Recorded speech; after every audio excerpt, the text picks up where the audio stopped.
Welcome to ECNTRADE Daily Video. Before we begin, it should be noted that any advice is of a general nature only and that your personal circumstances have not been taken into consideration. Hello everyone, my name is Rob Clayton and thank you for joining me.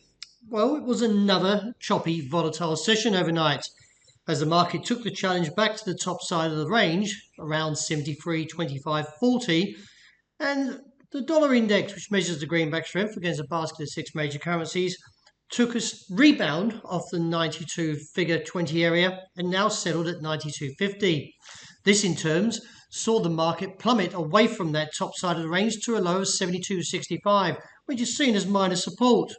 As we can see, over many attempts around this 73.25.40 area, the market has struggled to upstage any renewed momentum and presently holds bearish divergence. And therefore, as the indicators continue to decline, especially the MACD, the market should struggle beyond 73.25 with a cap or near-term cap around 73.40. If so, while intact, I do believe the market will eventually take the downturn to 72.65 to 72.25 and reassess from there. The euro, well, this looks more to like a spinning top, where the market took the challenge up towards 118.80 to 119 figure and posted a high of 09, plummeted, but not quite towards that level of 117.80, but still, nevertheless, the market was slightly shaken up by the return of the dollar strength after news sources reported that pre-elect President Biden is looking to possibly instate, should I say, Janet Yellen, who was the previous federal chairman, and when Jerome Powell took her place after Trump removed her after her 4-year term.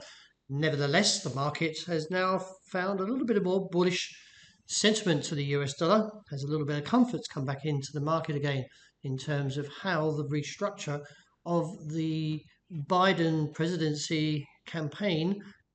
Now, looking at the pattern here, I believe the market should continue to fall towards that top side of 118, and if the dollar does continue its strength after rebounding off the lows of 92 figure 20, then we should see a challenge of 117.80. A break there would give further indication to the downside to around 116 figure 60 as a potential objective. It was a little bit in terms of some caution when it comes to dollar yen after the inverted hammer and now posting a bullish outside range that could see a rise up towards that 105 figure 25 area, and as the downtrend is lowered from 105.50, it's now seen around, as I say, 105.25.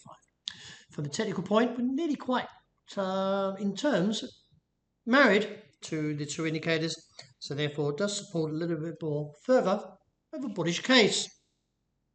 Choppy range for sterling, but not broken down as much as the other markets in terms of the euro and also the Aussie, or in terms of the rebound in dollar yen. Still, I'm holding a neutral outlook for now until we get some kind of assessment where we can probably draw a trend line in here and see if the market can eventually take out the support around 132.90, which would encourage a further bearish sentiment and look towards the 131 region. Now, with the break through this level of 139, does give me a view of a neutral outlook due to the fact the shooting star has been negated. We could see one more attempt up towards this rejection area around 140, then wait for better opportunities to shorten this market. But for now, I'd rather sit out and see how it plays into tonight. Gold plummeted through the level of 1,848.52 and now exposes the region of 1,750.60 area.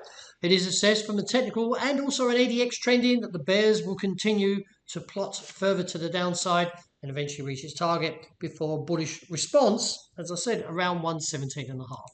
Looking at this uptrend here, oil is really determined to try and break through this level around $43.80 after another, or should I say the third, announcement in companies with vaccines for the COVID-19. It's given a bit of confidence back into the market, and let's see if the market can break above that 43.80. If so, then we could look into a new range, which could be up towards around $46 to $48 a barrel. That wraps it for now. Thank you very much for joining me. And as always, look out for the intraday report. I hope you enjoy the rest of the day.